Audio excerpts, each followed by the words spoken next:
Hello everyone, welcome back to the Java course 2023. In this video, we are going to discuss about constructors in Java. In the previous video, we have discussed about the methods in detail.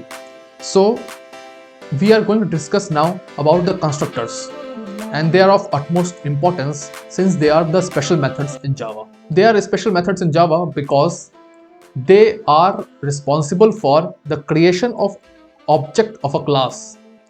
So we have discussed about how we create a object of class, right? Here, if you can see that we have created an object of a class, right? So we use this new keyword and then we use this math ops. Now this math ops is nothing but calling a constructor. Using a constructor is important if we want to create the object of a class. Now, how the question that may arise in your mind is, we have not written a single constructor, but still we are able to create the object of a class. How that's possible? So the answer to this question is, it is possible because the JVM, during the execution of the Java program, the JVM provides a default constructor which is responsible or which is used to create the object of a class. Okay, so that's why we are able to use this constructor math_ops and we don't get any error because it's provided by JVM. Now we can also create our own constructor. If we create our own constructor, then that constructor will be overwritten by the default constructor. So no longer the default constructor will be provided by JVM. Our own constructor will be used. So suppose we want to create a constructor. So since constructor is a special method, it has some special rules when we are creating a constructor. The first and most important thing is the name of the constructor should be the same as the name of the class. Okay, this is the most important thing. So first we will write public and then we will write the name of the class, that is math_ops, and then it is same as any method. Now one more thing, constructors don't return anything, not even void. Means we generally write void to represent that a method is not returning anything, but when we are declaring constructor, we don't even write void because constructor don't return anything. It is basically used to initialize something. Okay, so constructors basically, when a class loads up and the Java program executes, the first thing that is executed is constructors. So during the loading of class and execution of Java program, the constructors are created and any code inside the constructor is executed first. So the primary reason why constructors can be used is to initialize something. Okay, so we have discussed that these two variables, instance variables, have the default value as 0. Okay, but and if we write something like that, if we write a method, suppose public void add, okay, and we just write addition of two numbers, and then in bracket we write num1 plus num2. If we write this and if we try to call this method, okay, so obj.add, if you try to call this, let me remove this one. So if we try to call this, we will, let's see what we get. So we are getting the addition of two numbers is 0 because the initial or the default values that we are having of num1 and num2 is 0. But now we have constructor and we know that whenever an object is created, then the first thing that is called is constructor. So anything inside it is executed first. So let's use it to our advantage and let's initialize num1 to 2 and num2 to 5. Okay, now let's run the program and we are now calling this class again, this method again. Let's see if there is any difference. So if we do this, now we are getting the addition of two numbers is 7. Why 7? So how it is happening? So first, when the main method is being executed, the Java programming is being executed, the object of the class is created and a reference is returned to this reference variable obj. Now when this object of the class is created, at the same time the constructor is also called.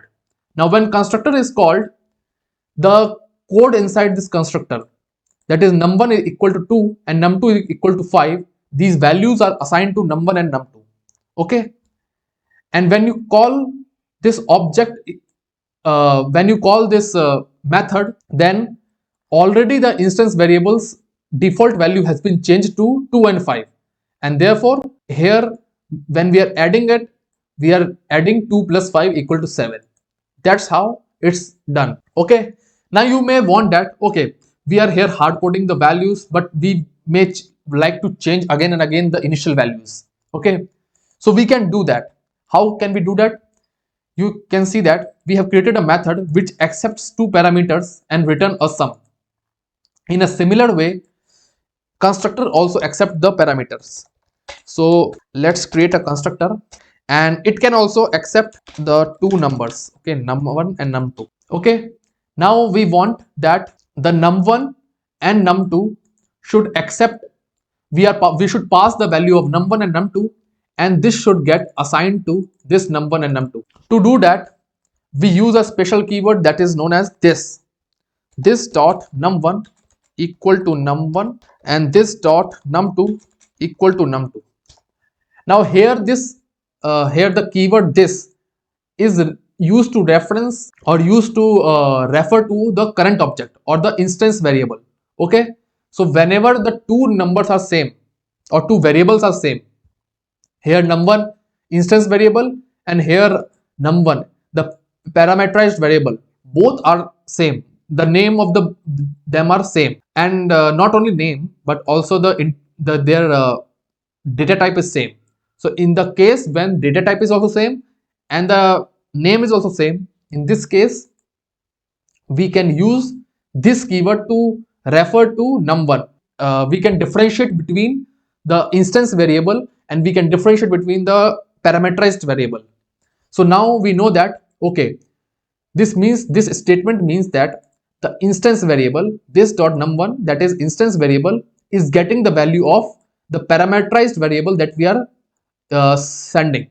Okay, similarly the instance variable num2 is getting the value of the parameterized variable num2.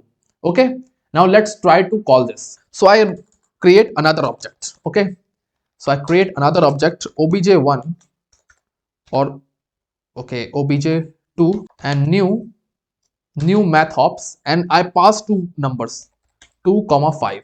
Okay, and I then write obj2 dot add, simple, right?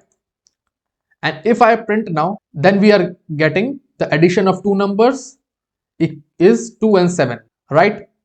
Okay, change it so that we get different answers. Then 3 and 6, let's change it to it. So we pass 3 and 6, so 3 is getting assigned to the instance variable num1 and 6 is getting assigned to instance variable num2, and the answer is 3 plus 6, 9.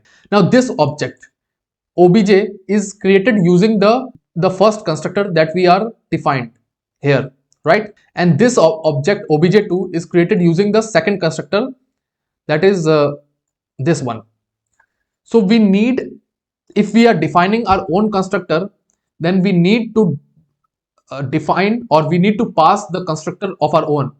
Once we define our own constructor, the JVM will not provide the default constructor. So you should remember that. So suppose if you remove this, I comment it out. If you comment it out, you will get an error here because you have already defined a constructor which is a parameterized constructor. So you only have this option to use this. The JVM will not provide a default constructor, right? So remember that. I hope you understood the concept of constructor. The whole thing about constructor is same, but there are two major differences. First difference is the name of the constructor should be the same as the name of the class in which it is defined. Okay. Second, constructor do not return anything. don't write any return type or even void. Okay. And third thing, constructors are called when during the creation of the object. So the first thing that is executed is the constructor and the code inside the constructor. Perfect. I hope you have understood the concept of constructor and why they are important. So that's all for this video, and I will see you in the next video. Till then, bye bye.